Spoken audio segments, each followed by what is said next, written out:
All right. Well, thank you so much for joining this Saving Life on Earth webinar to learn more about the many ways that we're working to end extinction. I'm Tiara Curry. I'm a senior scientist in our Saving Life on Earth campaign. I use she pronouns, and I'm joining this webinar from traditional Shawnee lands.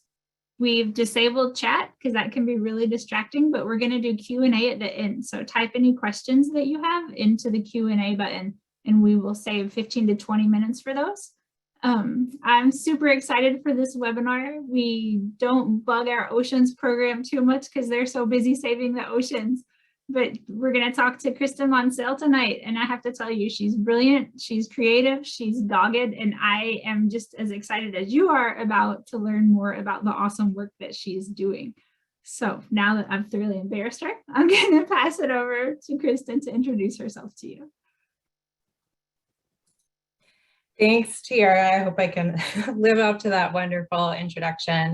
My name is Kristen Monsell, and I'm the legal director of the Oceans Program, and I'm based in Oakland, California, on the ancestral land of the Ohlone people.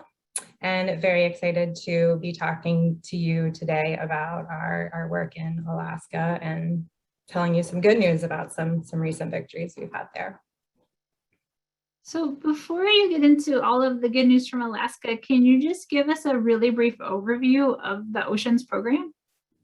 Sure. So the Oceans Program works on a wide variety of issues afflicting our oceans that I like to think of sometimes as, fighting the industrialization of our oceans. So we work on things like trying to protect whales, sea turtles, and other critters from getting run over and killed by ships, tangled up in commercial fishing gear. We also work on fighting plastic pollution and working to protect marine mammals and other marine life under the Endangered Species Act, and also work on fighting offshore oil and gas drilling and fracking in all of our oceans, from the Gulf of Mexico to the Arctic Ocean, and also work on fighting oil drilling onshore in the Arctic.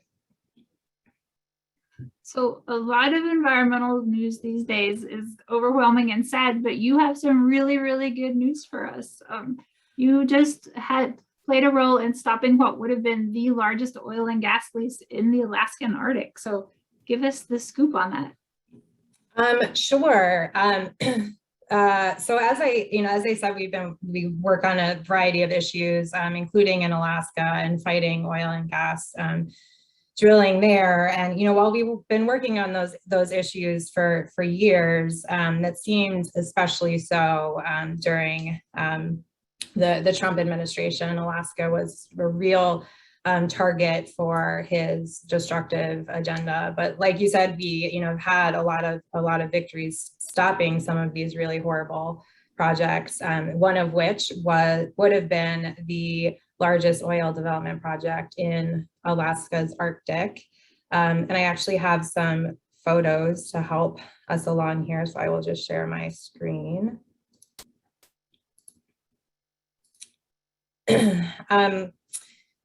So Willow, or the Willow Master Development Project, would have been the largest oil development project in Alaska's Arctic, in an area what's called the National Petroleum Reserve Alaska, or what we like to call as the Western Arctic. It's to the west of probably the better known Arctic National Wildlife Refuge, and is this really amazing landscape that is incredibly biologically diverse. It's home to a wide variety of species like polar bears. It's becoming increasingly important denning habitat for polar bears as their sea ice melts. It's also home to caribou and millions of birds and foxes and a wide variety of other species. It's also, as much of Alaska and the Arctic is ground zero for climate change. The permafrost there is literally, melting away, and to the point that oil companies who want to drill there are proposing to bring in chillers so that they can refreeze the permafrost so that they have a solid surface from which to drill, and create more climate chaos in the process. And it's Wait, did you just say that oil companies are trying to make it colder in Alaska so that they can drill the oil? Yes, the permafrost is thawing so rapidly that it's disrupting the infrastructure that's already there. And for the new infrastructure that would go in, their solution to that current problem is to bring in these massive chillers that go into the ground and chill it so that it makes it more solid, so it can better support this infrastructure. So it's just incredibly ridiculous that we're even considering, allowing new oil projects in the area. And the Willow project was massive. It would have involved hundreds of new wells, hundreds of miles of pipelines, hundreds of miles of new roads, and in the emissions of millions and millions of tons of greenhouse gas emissions over its lifetime. But we stopped it. We sued almost immediately after it was approved. Trump rushed the approval of the project on its way out the door, which was an incredible victory. And it was actually due in large part to a victory we received last year in a case called the Liberty case, which was a challenge to what would have been the first oil development project from fully within federal waters in the Arctic Ocean that the Trump administration also approved. And we also challenged that. It was direct review in the Ninth Circuit Court of Appeals. And there we challenged both the agency's analysis under the National Environmental Policy Act for failing to adequately consider the climate impacts of the project, and also failing to adequately consider the impacts to polar bears under the Endangered Species Act. And the court agreed with us on both accounts. They did this really convoluted analysis to try and analyze the life cycle greenhouse gas emissions from the project, and in which they found that not approving the project, so not allowing drilling and keeping the oil in the ground, would actually result in more greenhouse gas emissions than approving it.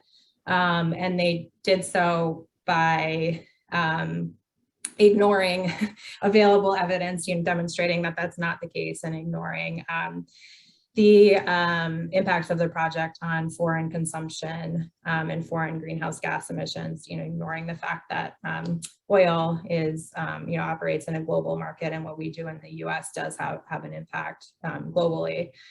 So we won that claim, which was very exciting, and then also won our claim under the Endangered Species Act, because the agency, despite recognizing that the project would cause harm to polar bears in the form of disturbing them from their dens or scaring them away from other areas and increasing their energy expenditure, they ignored those impacts in their biological opinion there. So the court vacated that approval on that as well, and that project hasn't moved forward. But the agency then repeated the same exact errors in approving the Willow project. So we won on the same grounds there. And we also won on the failure to consider a reasonable range of alternatives based on the agency's arbitrary assumption that they could only consider alternatives that allowed Conoco to drill for as much oil as possible to maximize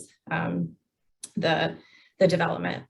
And we won that case about 2 months ago now, just over 2 months ago, and the appeal deadline just ran a couple of weeks ago. And I'm happy to report that the feds did not appeal that decision to the Ninth Circuit, presumably because of the decision in the Liberty case, and just knowing that they would lose if they appealed. So so that decision stands, which is very exciting. But I don't think the fight is totally over yet. The court did remand the matter to the agency, so it is reconsidering potentially authorizing the project by trying to fix the errors the court identified. But we'll be doing everything we can to make sure that they don't approve the project, and if they do, we'll certainly be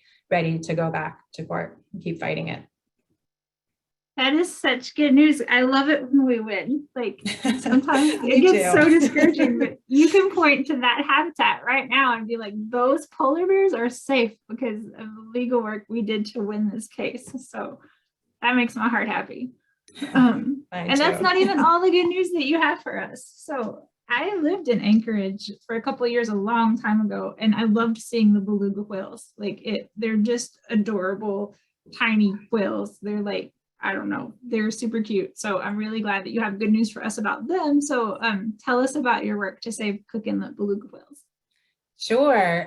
So for those of you who don't know, we're going to take a little journey down all of Alaska, from the Arctic down to Southeast Alaska and Cook Inlet. As Tiara noted, it's near Anchorage, and it's in this pretty heavily industrialized area, but it's also incredibly beautiful, as this photo I made on my phone does not really do any justice to. But it is, among other things, home to critically endangered Cook Inlet beluga whales, which we helped get listed under the Endangered Species Act in 2008.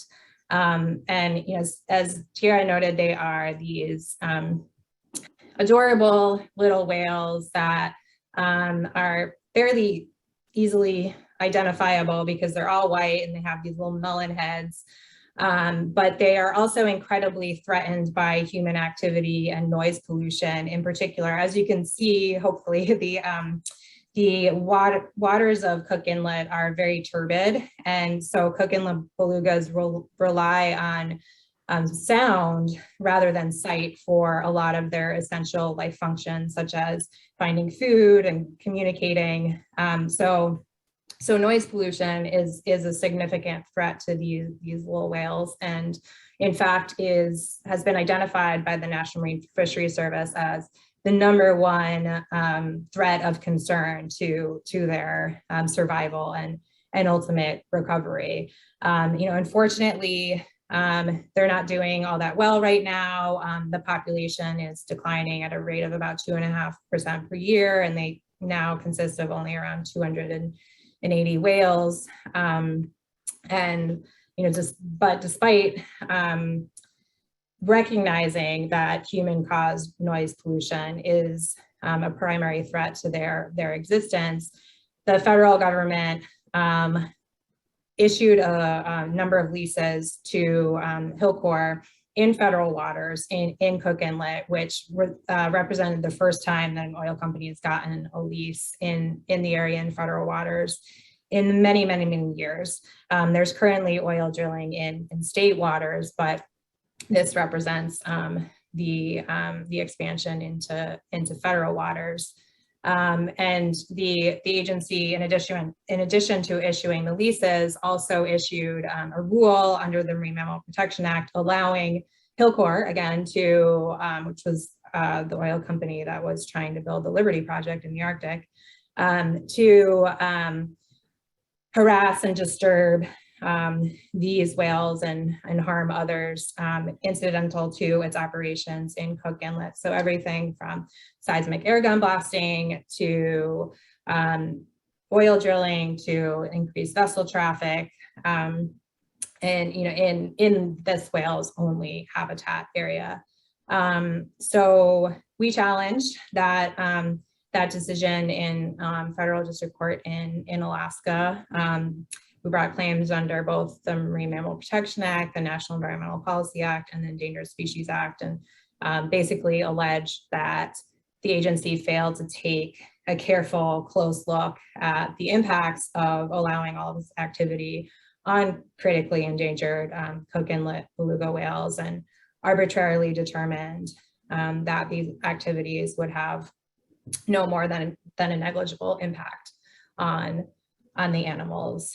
And I'm happy to report that we also won that case. The court agreed with us that the agency had failed to take the required careful hard look at the impacts of the noise pollution on these animals, and in particular, the noise that would be generated by these tugboats towing these massive drilling rigs to where Hilcorp wanted to drill oil wells, despite elsewhere recognizing that tugboat noise in particular poses a significant threat to the species. And throughout the parts of the decision that applied to that type of activity. So Hilcorp can't drill from those rigs in the inlet right now, which is very exciting. I think not only for Cook Inlet belugas, but also the vessel noise is an impact that sort of falls through the regulatory cracks. The agency, the National Marine Fisheries Service in particular, largely just ignores it, despite the fact that vessel traffic and thus vessel noise is significantly increasing in our oceans. And we're learning more and more every day about how vessel noise can harm not only Cook Inlet belugas, but also other marine mammals. So, we're hoping that the impacts of this case not only can help Cook Inlet belugas, but also many other whales and other marine mammals in our oceans. But the fight is also not over in Cook Inlet. Hilcorp, is still trying to drill more waters, and the Biden administration is considering opening up more waters to leasing. But as with the Willow Project, we'll be there fighting, hopefully making sure that doesn't happen either. The fight is never over. No. Can you hit actual slide share on your screens, like present or something, so we see the full screen share? Oh, sorry about that. Is that better? Yes, thank you. Sorry, there you go. So switching to another awesome animal, tell us about walruses. It seems like we've been trying forever to get Endangered Species Act protection for them. Yes, we have. The Pacific walrus is another species that was the subject of a recent victory this year. As Tara noted, we've been trying to get the species listed for quite some time. We originally petitioned to list the species in 2008 because of the threat of sea ice loss from climate change. Like polar bears, walrus are an ice-dependent species. They need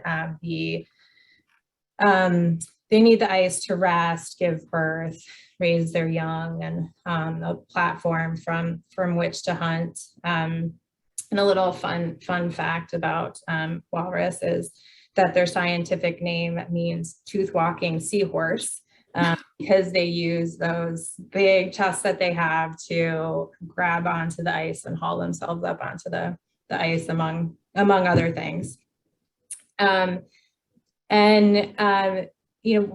I mentioned, we filed this listing petition in 2008, and after that went unanswered, we filed one lawsuit, which prompted a response to our petition in 2011. The Obama administration determined that listing the walrus was warranted because climate change would destroy the sea ice habitat that the species needs to survive within the foreseeable future. But they determined that listing the walrus at that time was precluded by higher priorities so placed it on the candidate list, where it lingered for many, many years. So we filed another lawsuit, challenging the agency's failure to make decisions about all of these species who were just languishing on the candidate list. And that resulted in a decision that the Fisheries Service had to issue by 2017, deciding whether or not to protect it under the ESA. And the Fisheries Service did a complete 180, despite its findings in 2011 and myriad of scientific evidence in that 6-year period showing that climate change is even worse than we thought, the species is even more threatened. They determined that listing the species was not warranted. And they didn't really give a very thorough explanation as to why. They, instead of looking at threats to the end of the century through 2100, as they had in their earlier decision issued in 2011, they cut their analysis off at 2060 and saying, yes, sea ice is melting, but it's too uncertain how the walrus might react to that sea ice loss. They might be able to adapt. And made that assertion despite overwhelming scientific evidence demonstrating that that was not the case at all. One of the things that happens with walrus as a result of sea ice loss is they haul out on sea ice to rest, but they also, when there's no sea ice, will haul out along the coast, and they're very vulnerable to noise pollution when they're hauled out on the coast. And if there's noise, they can get startled, and there's a stampede for them to escape into the water. And those stampedes often lead to trampling deaths, for example, particularly for young walrus. So we sued again and won the case earlier this year in the Ninth Circuit. The court found that the agency failed to explain its change in position from its earlier determination in 2011 that they warranted protection under the Endangered Species Act, and that's sort of a fundamental notion in administrative procedure that agencies, when they change positions, have to explain the reasons behind their change, and they didn't really do so here, or let alone have a reasonable explanation for their change in position. I should have mentioned earlier, the map that you see there is sort of the range of the species from the Bering Sea up until the Arctic. A few of these pictures were actually taken by one of our standing declarants in the case, and we included the photos in our declarations in the lawsuit, which was really cool to be able to show the court, not only how cool these animals are, but also how crowded some of these haul outs can be, and why it is so dangerous. And the court sent the matter back to the agency. So we are now going to be working sort of on the advocacy side of it with the agency to push them to actually list the species and give it the protections that it deserves and fully warrants under the law. And kind of an interesting side note or tidbit from this case is when we got our panel assignment for the case. So in district court, you typically have one judge, but then when you're on appeal to the Court of Appeals, you have 3 judges. And we got our panel assignment, and it consisted of 2 Trump appointees out of those 3 judges. And I was super bummed when that came through, because we did not think that panel would be particularly favorable to to our position, particularly considering how, hostile Trump judges have been to us in other cases. But we still won. And I think it's just a good lesson. I think as cliche as it might sound, like for me, it was a very good lesson of that, never give up and always keep fighting. And I think it also helped that, here with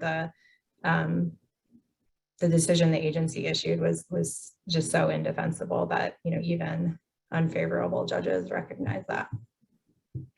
Yeah, and so it can take 12 years, it can take 20 years to get Endangered Species Act protection for a species. But one of the things I love about the center is we don't give up. Like Pacific fishers, we've been trying to get protection for fishers since the early 90s and finally got protection for them in the Sierra Nevadas just in the past couple of years. I mean, same thing with Humboldt Martin. It took 11 years, but we finally did it. And so you just have to keep on. Like monarch butterfly, we petitioned in 2014. They're not going to make a decision until 2024, but we're still going to be there saying protect the monarch. So the walrus, it's sad it doesn't have those protections, but it's great that don't worry, little walrus, we're gonna keep fighting for you. Or very, very big walrus, that's the case. Yeah, I don't know, that's it. Even the little walrus in your picture there is probably very big. So let's talk about polar bears. Tell us about your current cases or other work you're doing to protect polar bears in the Beaufort Sea in particular. Sure. So we recently filed a case that challenges a rule, again, issued under the Marine Mammal Protection Act that allows oil companies in the Arctic, in the Western Arctic and Arctic Ocean to harm polar bears incidental to their oil and gas activities in the region. And this is a rule that the Biden administration issued that just basically allows status quo activity in the Arctic, despite promising to take action to reduce the impacts of climate change, and continued drilling in the Arctic is certainly exacerbating climate change to say the least. So the rule was incredibly disappointing to see, and also pretty rushed through. In part because the oil companies need that authorization under the MMPA in order to be able to lawfully engage in their oil drilling activity, and the old rule was about to expire. So we've challenged that rule in court, and I think we have some really good claims. They're pretty technically based claims, but I think are all based on the fact that because polar bears are doing so poorly, and the polar bear stock that this rule applies to, in particular, the agency sort of jumped through all of these various hoops to find that the activity they were authorizing won't lead to any significant harm to polar bears. It'll only cause minor disturbances when the evidence in the record indicates that that's clearly not the case. And they sort of chopped up the analysis that they did into each year of activity rather than looking at the cumulative impact across the life of the regulations and then the life of these projects. So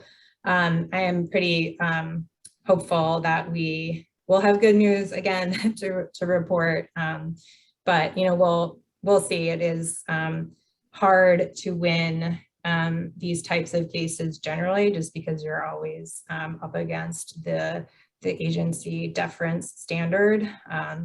And I think doubly hard in Alaska when you're fighting oil and gas drilling activity. But it does seem like the tide is turning a bit, and we are starting to win these cases more and more. So that's very encouraging and hopeful.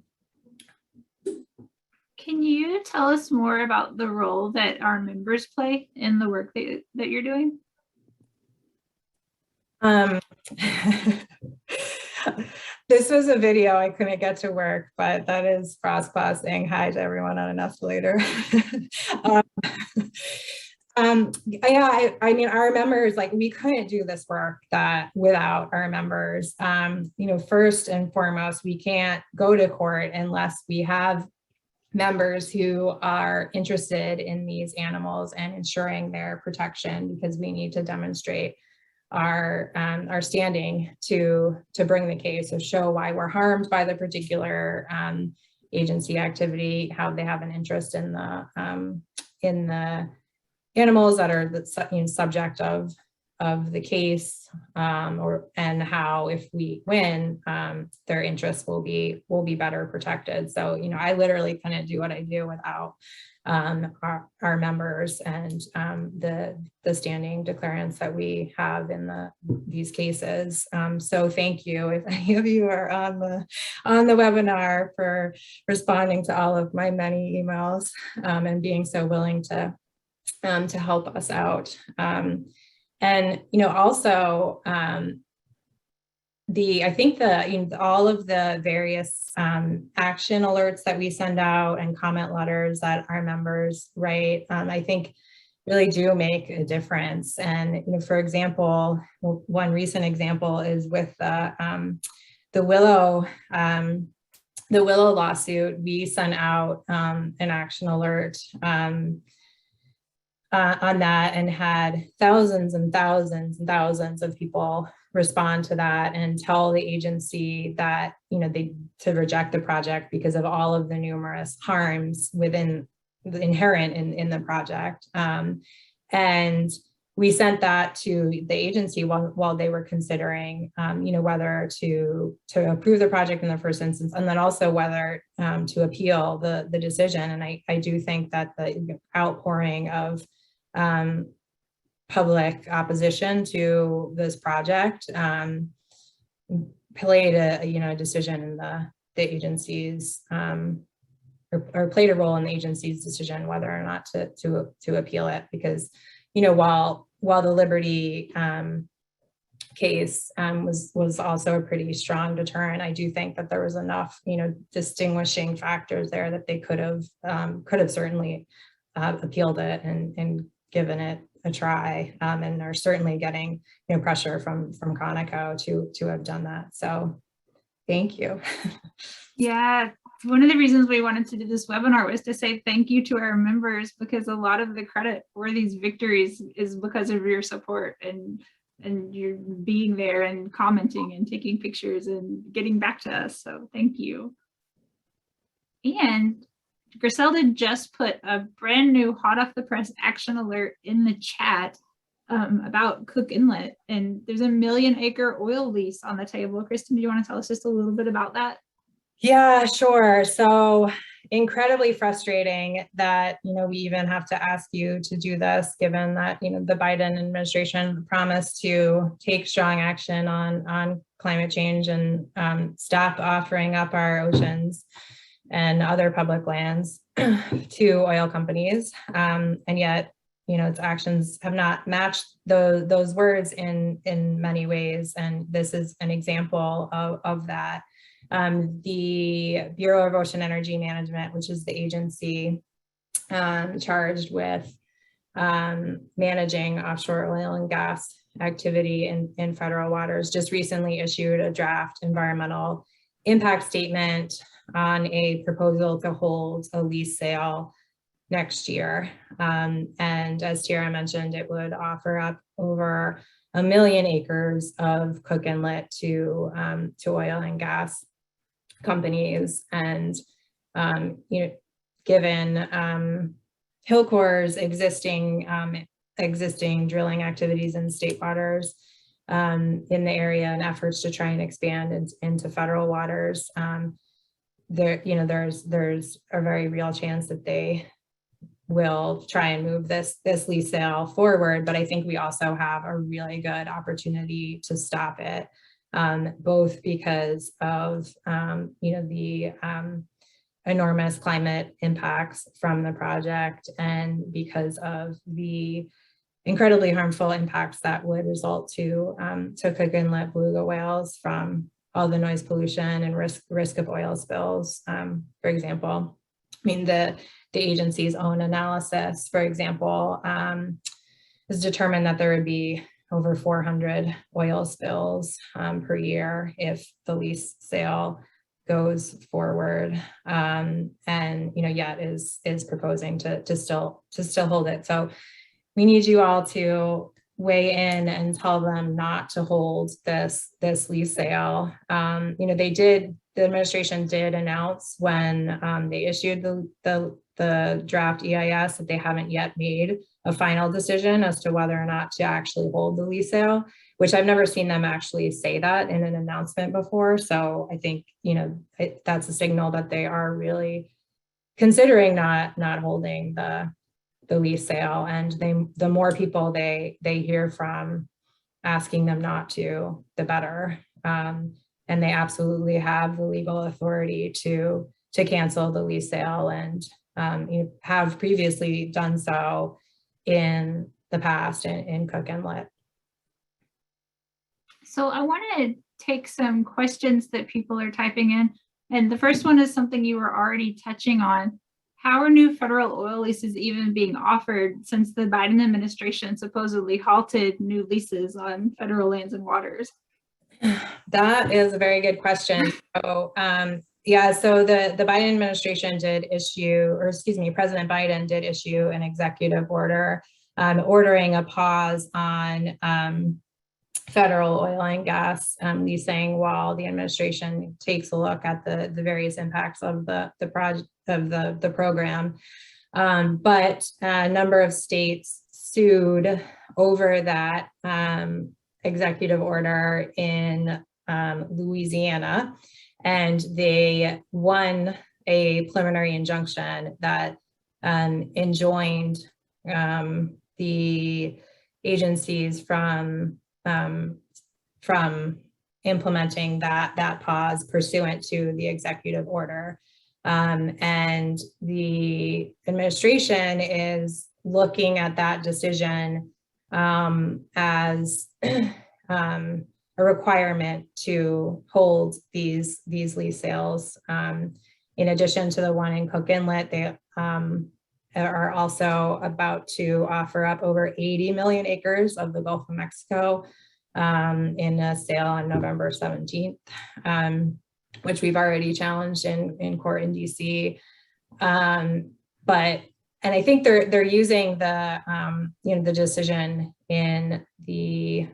from the Louisiana on the preliminary injunction, I think, as an excuse just to have these lease sales to try and appease the oil industry, but they have more than adequate authority under the Outer Continental Shelf Lands Act, which is a statute that governs drilling in federal waters offshore, to not hold these lease sales. And it is incredibly disappointing to see them just sort of plowing forward with them rather than adopting the no action alternative and not holding these lease sales. But in Cook Inlet, in contrast to the Gulf, where they've already issued the record of decision and announced the lease sale, they haven't yet made the final decision. So we have a really good opportunity to try and stop that before it happens, so we don't have to go to court. Another question, and I want to answer this one too. You just answered it. Has the Biden administration been a bit of a disappointment when it comes to drilling expansion? Yes, he's at the conference of the parties, the global climate meetings right now, talking about climate change. And meanwhile, the administration is still approving fossil fuels. And if we're going to save life on Earth, we have to get off fossil fuels yesterday. So yes, he's been a disappointment. I don't know if you want to weigh in. No, that was perfect. I mean, and one thing in particular with respect to some of the cases I just talked about was that they decided to defend the Willow project in district court. And while the project was approved by the Trump administration, it was the Biden administration that was defending the decision in court, and they could have chosen not to. They could have chosen to withdraw the record of decision for the project, but they didn't. Fortunately, they didn't appeal the decision, but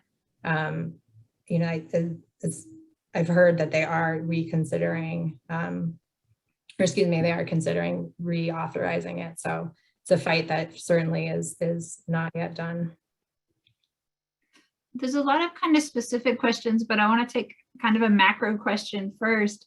Is there a way to legislate or sue to permanently protect these places so that we're not always like trying to defend them on a case-by-case basis?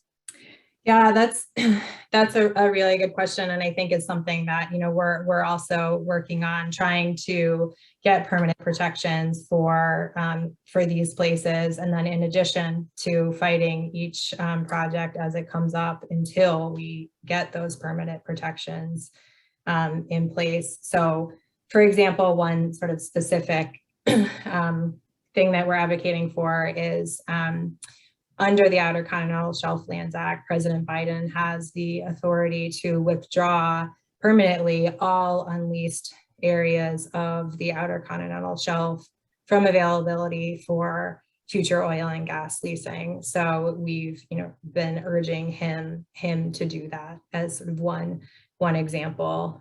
There's also legislation that's been proposed in Congress to protect some ocean waters from oil leasing, or designate certain areas in Alaska, like the Arctic National Wildlife Refuge, as a wilderness area, so that we don't have to keep fighting these on a project by project basis. But is also a reason why we focus a lot of our attention on stopping lease sales and stopping the lease process, because if the oil companies don't get the leases, then there can be no projects in those particular areas.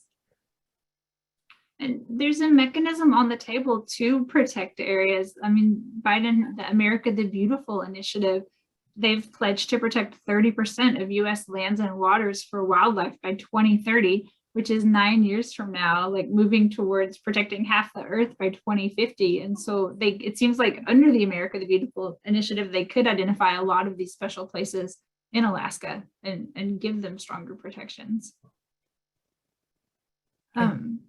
So we didn't talk about the Pebble Mine tonight, but there's a couple of questions about it. If we're working on it, and what's the status update, and if it goes forward, what we can do to stop it. I don't know if you're familiar or working on that. Yeah, I'm not lead on those issues for us, so I can't speak in great detail on it. But as far as I know, we are involved in it, and it's vetoed for now. And hopefully that veto will stand. And we're also working with a number of organizations to try and get permanent protections for the area, so that the mine cannot ever get built, and that area will be permanently protected. A lot of your work is on the federal level. Someone asked about the state of Alaska and if they are emphasizing tourism and the importance of protecting wildlife and the environment. I don't know. That's a great question. I wish they were. And I think they are perhaps in some other context, but actually they intervene in a lot of our cases to defend the federal decisions to hold a lease sale or issue an oil and gas drilling project, because their state is so dependent on oil revenue. But there are a lot of people working within the state to try and change that, and come up with a just transition plan for the state. So there's several questions about our work with tribes and like tribal stances on drilling in the National Petroleum Reserve or the Arctic National Wildlife Refuge. Do you want to touch on those? Sure. So we're working with a number of groups. The work that we're doing in the Arctic National Wildlife Refuge, for example, is being led in large part by the Gwich'in and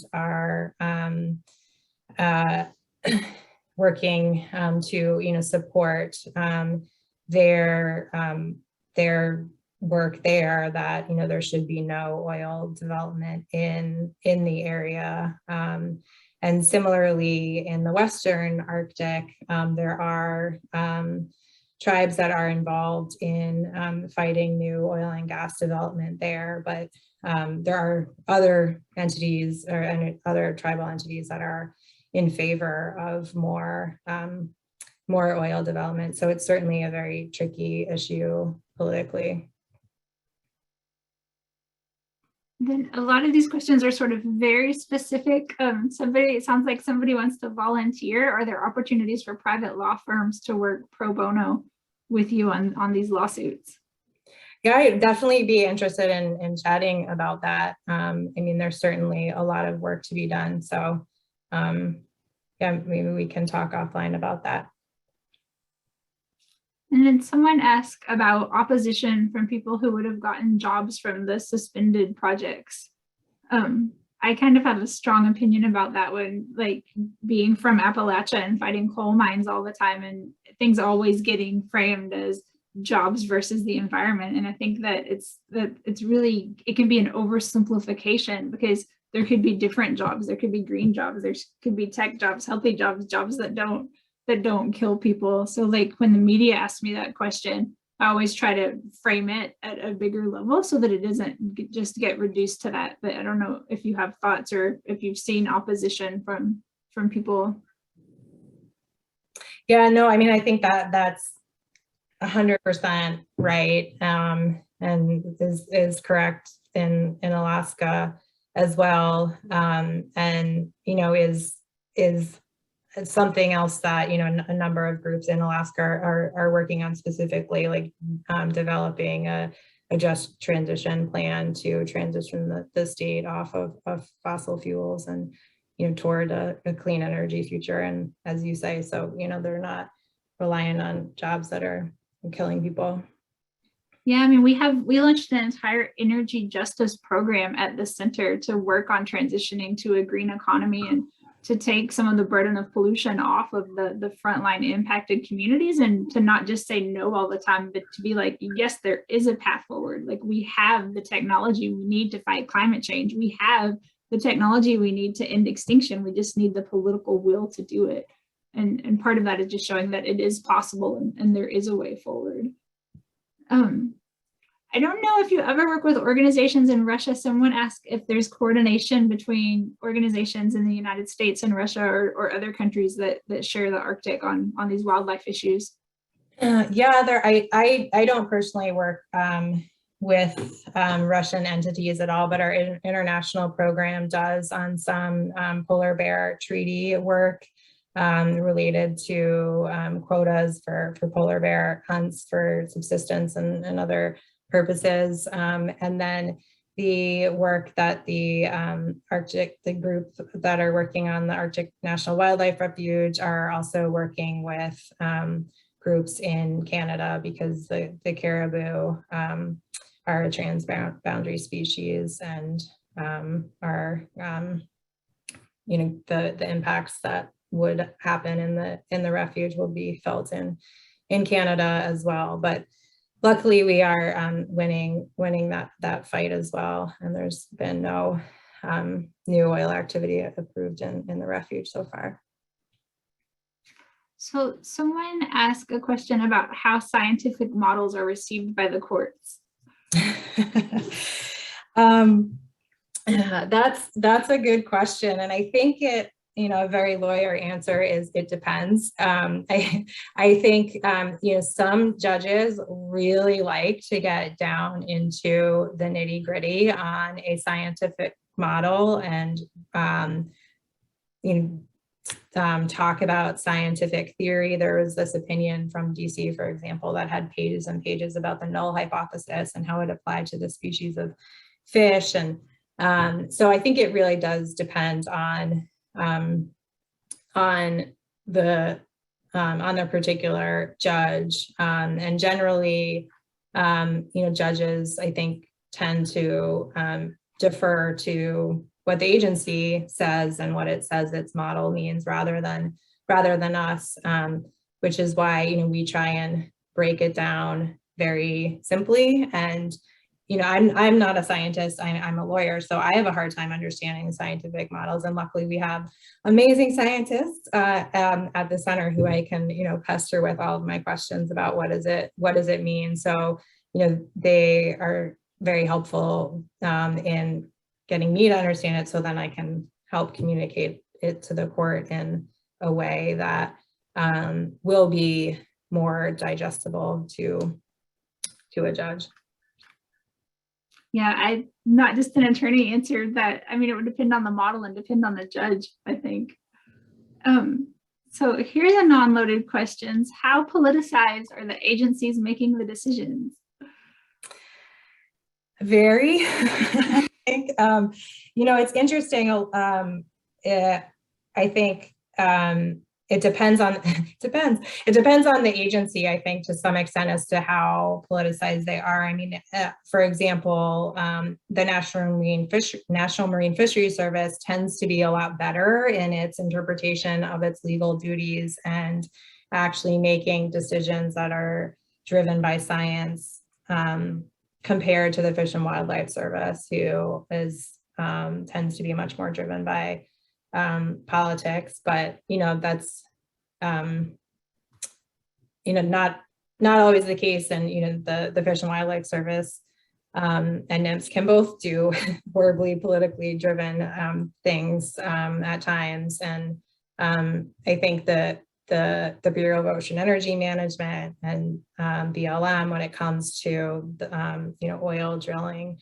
the staff there is much more oily than I would certainly like, and I think is, you know, is a lot more politically driven in its decision making. And you know, there was some pretty famous stories after Deepwater Horizon of BOEM's predecessor agency, the MMS, Mineral Management Service, as to, you know, just how captured by industry they were, you know, to the point that they were just partying with these oil executives everywhere. And there's some pretty salacious details in those stories too that I won't talk about on this webinar, but yeah, I don't know if that totally answers the question, but I do think that in Alaska, generally, because it is, you know, there's been such an oil dependent state for so long, that the agencies there tend to be much more politically aligned with the oil industry's interests than ours. But that's why we're here, to fight back. Yeah, and I think sometimes agency staff, they share our frustrations. They're trying to do science, they're trying to do the best by species, and then political appointees overturn everything that they do. I've seen this in FOIAs, especially species affected by coal mining. The on-the-ground staff are trying to do the right thing. They're trying to protect the endangered species. It goes to DC, some political appointee overrides everything they tried to do. And that's why we see a lot of the back and forth as like the high-level political appointees. So there's a couple of questions about national wildlife refuges and like the level of protections they have, why you could drill there. That somebody mentioned the hunting cases that we have going on. Do you want to touch on NWRs real briefly?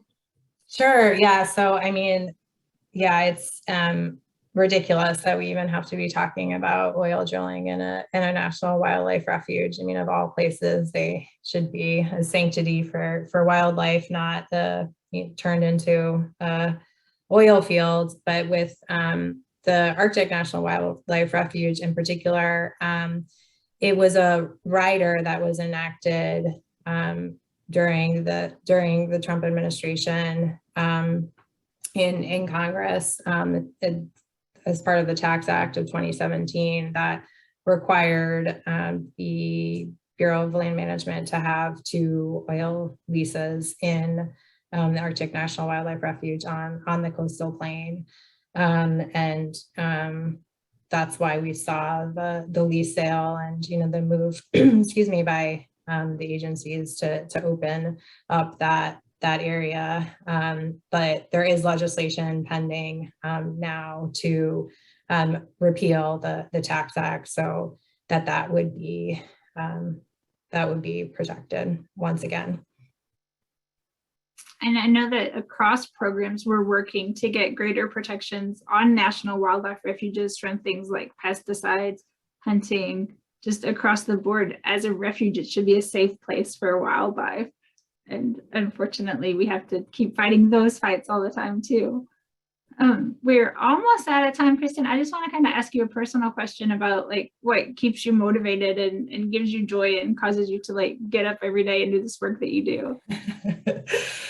I mean, I think it's just, you know, thinking about these animals and that they really have no one else to if we don't do it, and that they're just facing this onslaught of threats that, you know, we've caused as a society, and we've just gotta do it.